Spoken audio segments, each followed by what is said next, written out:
आपके लिए डिस्क्लेमर, फिर बात करेंगे फ्यूचर ग्रुप की।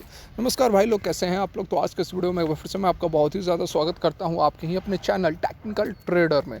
सबसे पहले तो आप यह बताइए कि आपका ट्रेडिंग सेशन कैसा रहा, क्योंकि मैंने आप लोग को अलर्ट कर दिया था सुबह 8 बजे जो मैं मॉर्निंग अपडेट्स करके वीडियो डालता हूँ, मैंने उसमें आप लोग को क्लियर कट बता दिया था कि आज मार्केट में करेक्शन होने वाली है, बड़ी गिरावट भी हो सकती है। और उसके साथ में मैंने आप लोग को एक टिप्स भी दी थी लगभग 10:30-11 बजे मैंने आप लोगों को कम्युनिटी टैब पर एक टिप्स दी थी कि आप 12,550 का पुट ऑप्शन बाई कर सकते हैं, क्योंकि रिस्क रिवार्ड रेशियो बहुत ही फेवरेबल है। लगभग आप 1500 रुपये लगाकर एक लॉट बाई करेंगे और आपको इसमें रिटर्न लगभग डबल रिटर्न मिल सकता है। और हमने आज प्रॉफिट बुक किया भी बहुत ज़बरदस्त। लगभग हमने जिस लेवल पर प्रीमियम चल रही थी, क्योंकि उस समय मार्केट काफ़ी तेज़ थी, ठीक है। शुरू में तो मार्केट गिरी, जैसी खुली मार्केट गिरी, उसके बाद मार्केट फिर से रिकवर हो गई। तो उस समय उसका जो पुट का प्रीमियम था वो काफ़ी डाउन हो गया, ठीक है।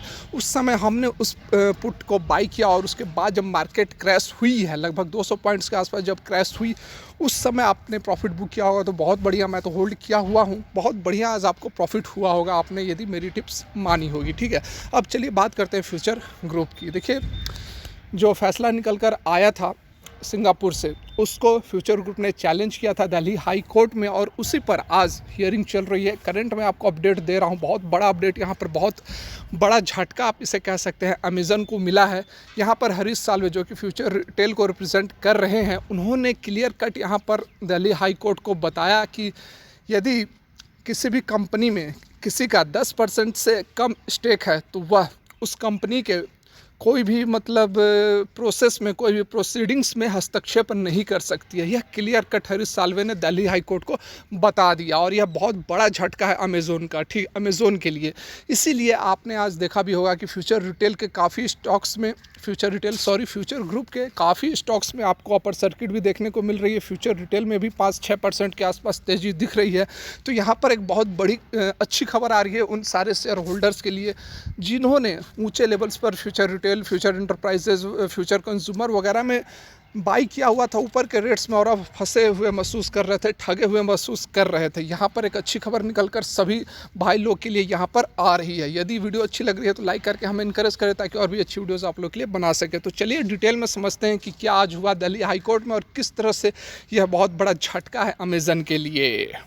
तो यहाँ पर आप देख सकते हैं मनी कंट्रोल के ऊपर हम आ गए, और जो खबर निकल कर आ रही है अभी यहाँ पर आप पढ़ सकते हैं, Amazon not entitled to object, can not control future retail limited board, Harish Salve tells Delhi high court. As per compliance act 2013, entities with less than 10% share holding can not object to scheme of arrangements. जैसा कि मैंने अभी आप लोगों को बताया, यदि 10% से कम स्टेक है तो आप उसमें कोई हस्तक्षेप नहीं कर सकते हैं। यहाँ पर केवल टाइम को डिले करने की कोशिश की जा रही है। जो यहाँ पर डील हुई है रिलायंस और फ्यूचर के बीच में, उसे डिले करने की कोशिश की जा रही है, और यहाँ पर फ्यूचर ग्रुप की कमर को तोड़ने की कोशिश की जा रही है। इसके पीछे और कोई मकसद नहीं है, क्योंकि अमेज़न भी जानती है कि इसके इस हस्तक्षेप में बहुत कुछ दम नहीं है, बहुत कुछ होने वाला नहीं है। लेकिन जितना डिले करेंगे उतनी कमज़ोर फ्यूचर ग्रुप होते जाएगी, उतनी ही कमज़ोर फ्यूचर ग्रुप की जो स्टॉक्स हैं उसकी जो वैल्यू है वह डिटोरिएट होती जाएगी। इसके पीछे एकमात्र यहाँ पर जो मंशा है अमेज़न की, वही है।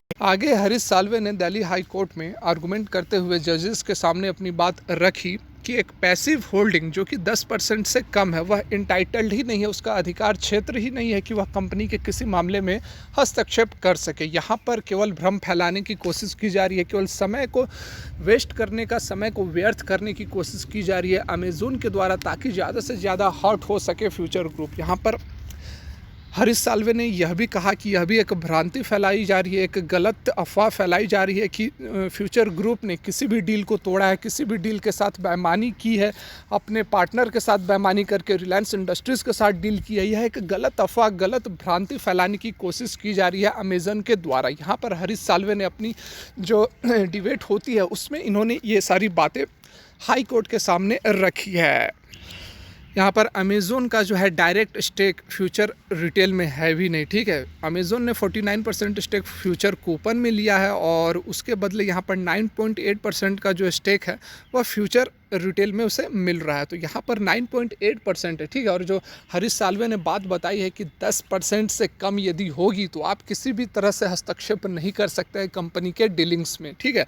तो यहाँ पर डायरेक्टली रूप में यह बात क्लियर हो रही है कि जो भी यहाँ पर अमेज़न काम कर रही है वह समझ रही है कि होने जाने वाला कुछ नहीं है, केवल एक समय को वेस्ट करो ताकि ज़्यादा से ज़्यादा फाइनेंशियली कमज़ोर हो सके किशोर बियानी और फ्यूचर ग्रुप। क्योंकि आप सभी जान रहे हैं कि करोड़ों का कर्ज है फ्यूचर ग्रुप के ऊपर, लगातार बैंकों से कर्ज लेने की कोशिश कर रहे हैं ताकि उनका जो डे टू डे बिजनेस है, मतलब कि जो उनके मॉल्स वगैरह हैं, जो शॉप्स के रेंट्स हैं, जो अपने उनके जो वर्कर्स हैं, ठीक है, उनके जो डेली के वेजेस हैं, जो मंथली वेजेस है, उसका कम से कम भरपाई की जा सके। इस स्थिति तक कमज़ोर हो गई है फ्यूचर ग्रुप और किशोर बियानी। इसी का फ़ायदा उठा रही है अमेज़न और कोशिश कर रही है कि ज़्यादा से ज़्यादा उसे क्षति पहुंचाया जा सके। आगे हरीश साल्वे ने कहा कि जो इमरजेंसी आर्बिट्रेशन अवार्ड आया है जिसमें इस डील को होल्ड कर दिया गया है, वह एक पीस ऑफ पेपर से ज़्यादा कुछ भी नहीं है, ठीक है। उसके साथ में हरीश साल्वे ने यह भी कहा कि अमेज़न जो है वह ईस्ट इंडिया कंपनी की तरह एक्ट कर रही है, जो 21वीं शताब्दी में भारत पर आकर राज्य कर रही थी, उसी तरह से एक्ट कर रही है अमेज़न। उसका यहाँ पर यह भी कहना था कि या तो आप मेरे साथ बिजनेस करो या फिर मैं आपको बंद कर दूंगा, ठीक है। बंद कर दूंगा मतलब कि शट डाउन कर दूंगा, आपके बिजनेस को मैं चलने नहीं दूंगा। यहाँ पर हरीश साल्वे ने ये अपनी तरफ से दलील दी है, ठीक है। उसके साथ में एक यह भी बात की है कि अमेज़न जो ये सारा कुछ कर रहा है उसके पीछे मकसद है उसका कंपटीशन को किल करने का। देखिए, कंपटीशन किल करने का मतलब कि वह जान रहा है कि जो रिलायंस रिटेल है, ज़बरदस्त पकड़ है उसके भारतीय मार्केट पर, ठीक है। और यहाँ पर अमेज़न भी उसी सेक्टर से बिलोंग कर रही है, तो जिसके कारण कि कंपटीशन को ख़त्म करने के लिए ये सारा प्लान किया जा रहा है। एक ईस्ट इंडिया कंपनी की तरह एक्ट कर रही है कि या तो आप मेरे साथ बिजनेस करो या हम आपको बर्बाद कर देंगे। आगे हरीश साल्वे ने कहा कि यह जो मूव है अमेज़न की तरफ से, यह एक एंटी कंपटीशन मूव है और यह शो करने की कोशिश कर रही है कि इसके पास पावर है, मतलब कि अमेज़न के पास पावर है कि वह जिस तरह से चाहे फ्यूचर रिटेल को उस तरह से बर्बाद कर सकती है, उस तरह से रोक कर रख सकती है। तो देखिए, यहाँ पर जो डिस्कशन निकल कर आई मैंने आप लोगों को बता दिया और एक बहुत बड़ा झटका है अमेज़न के लिए, ठीक है। तो यहाँ पर आपको करना यही है कि आप पैशंस बनाए रखें, धैर्य बनाए रखें, बिल्कुल भी एग्जिट करने की ज़रूरत नहीं है। समय लग रहा है लेकिन धीरे धीरे आपको रिटर्न जरूर मिलेगा। वीडियो अच्छा लगा लाइक करें, चैनल सब्सक्राइब करें, बेल आइकन को हिट करें। वीडियो यहीं तक। भगवान आपका दिन मंगलमय हो।